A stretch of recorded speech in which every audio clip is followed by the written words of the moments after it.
If you want to be a success in marketing and business and your career and life, you need pig-headed discipline and determination. In fact, let me show you this little drawing. I actually used to have this on the back of my door. And for those of you listening to the podcast, it says pig-headed discipline and determination, and it has a picture of Pumbaa from The Lion King on it. And I want to share with you where I got this phrase and how it has been a reassurance to me recently, and the lesson that it keeps teaching me. So that's what we'll cover today. These are the proven direct response marketing, copywriting, and entrepreneurship success strategies you can use today to write your own ticket and create the life you want. I am Roy Furr, and this is Breakthrough Marketing Secrets. Now, here's today's breakthrough.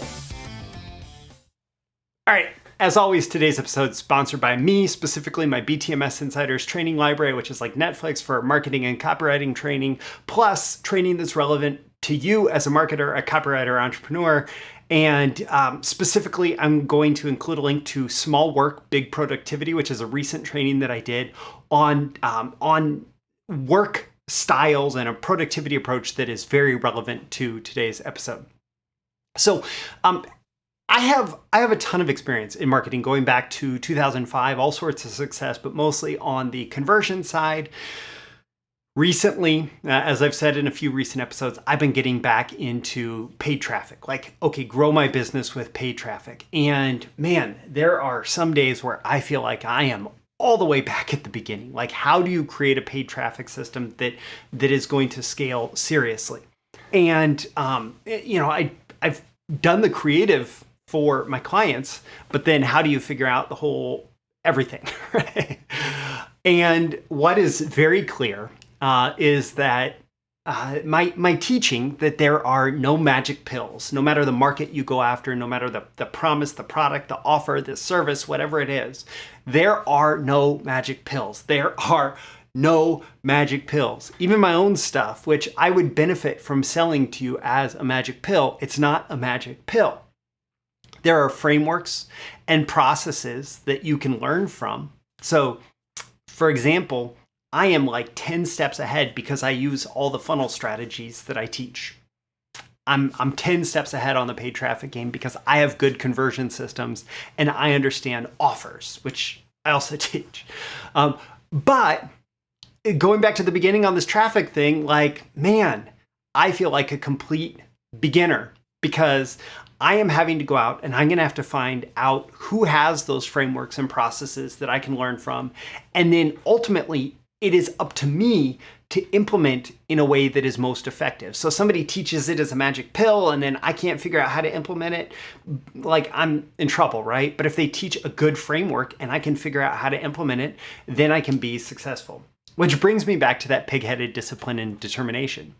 Because I'm a relative rookie to paid traffic. Now, to be honest, I did spend tens of thousands of dollars per month running search ads way back in the day, but that's not what is going on today. It's a very different market with over a decade since I really was managing significant volume. So again, I'm going back to the beginning here, right? I'm learning this all over again.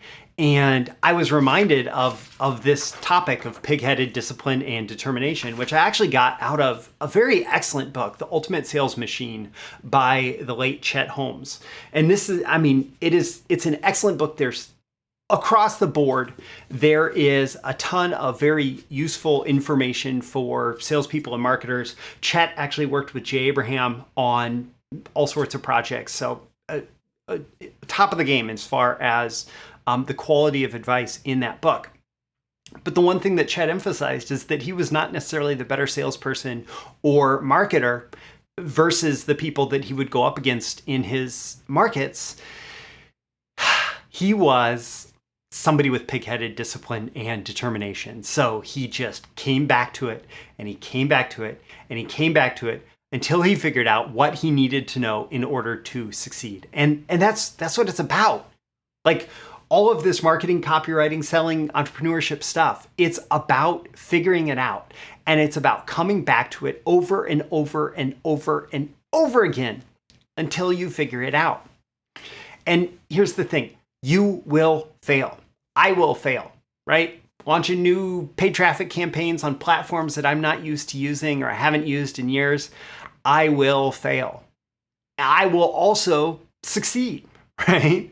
I'm going to hope for success, but I'm also going to be prepared for failure. So for example, today I popped into a little group that I'm a part of people who do media buying, who have a ton more experience than I have, and who I've reached out to as part of that, like getting frameworks, getting advice from the people who have been there, done that, and are willing to share. And I said, hey, here's the scenario, and I want to know what to do when this campaign fails. So I don't know that it's going to fail, but I do know that I'm committing a fairly significant test budget towards this campaign. And I want to know, when do I call it to stop sending good money after bad if it's not working?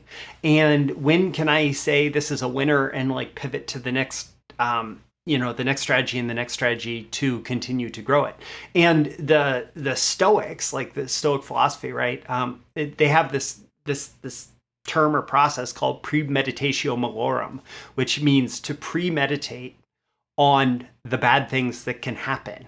And that's really what you're doing here. You're saying, okay, I'm going to hope for success. I'm going to expect success. I'm going to plan for success. I'm going to visualize success, but I'm also going to be prepared when things don't work out like I hoped for, right?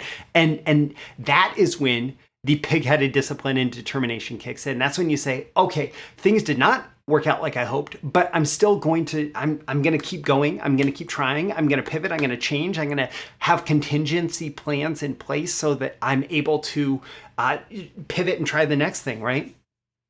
And this works at a big scale. It works at a small scale. There are lessons here.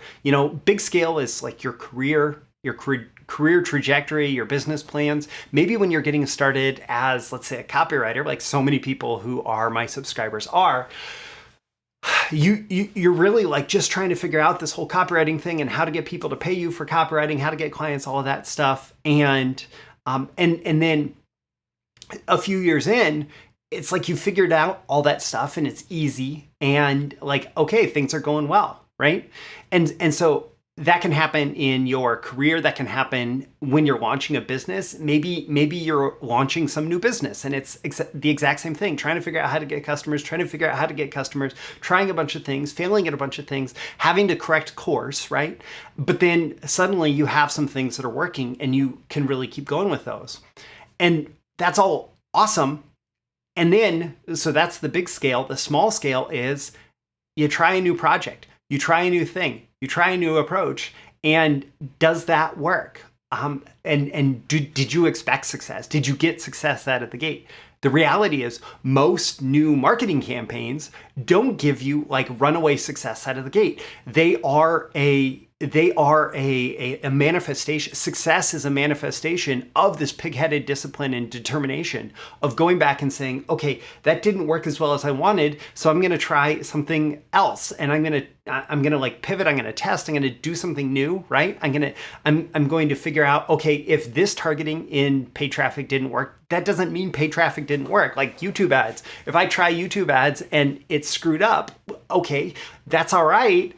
Maybe because I know that other people are succeeding with YouTube ads, maybe I need to try a slightly different approach. And so it's trying this new thing and this new thing. And so even on a small, like even once you've got things figured out, maybe on a big scale, on a small scale, the next project, the next test, the next campaign, whatever, may not succeed. And so you also have to have that pig-headed discipline and determination if you're going to make it work, to figure out how to make it work.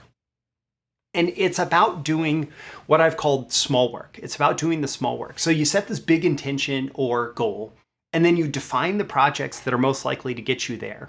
And a lot of people stop there, like, oh, I'm going to launch a new campaign.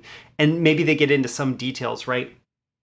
But then you break it down and you define the next actions and when you're going to do them. And this is what I teach in my Small Work, Big Productivity. So you have this big intention, you define the projects that are most likely to get you there, you define the next actions that you need to take and set implementation intentions for when you're going to do them. And then things are going to happen because you don't know ahead of time. You don't know ahead of time what you need to do. And so things are not going to work out. And so then you have to pivot and you need to adjust your plan. You need to adjust the next actions. You need to adjust the projects, whatever it is, but you're still always moving towards that big goal. And again, it's going to be all about that implementation. So as long as you have that long-term goal in mind, you're going to be able to figure out what to do with, going back to the paper that I showed you at the beginning, pig-headed discipline and determination. All right, so remember to check out the links in the description. You'll see a link to BTMS Insiders, my training library, which is like Netflix for copywriting and marketing training, and then specifically to the Small Work, Big Productivity training, which is recent training that I did on breaking down and really focusing on how to achieve your biggest goals by doing little work today, like scheduling an hour on today's calendar for that. And I'll also include a link on Amazon to the Ultimate Sales Machine. Like I said, it's a bit older. Chet Holmes passed away, unfortunately, pretty young. But the book is absolutely excellent and timeless in terms of the principles and strategies that are taught. So you'll want to check that out. I'm Roy Furr. This is Breakthrough Marketing Secrets. Don't forget to like, comment, share, subscribe, all that stuff. Hey, every day with every episode, I aim to help you grow your marketing genius one episode at a time. And I hope that I've done that here. And I look forward to seeing you again in the next episode. See you soon. Thank you once again for tuning in to this daily episode of Breakthrough Marketing Secrets. Remember, check out the links with this episode for even more value.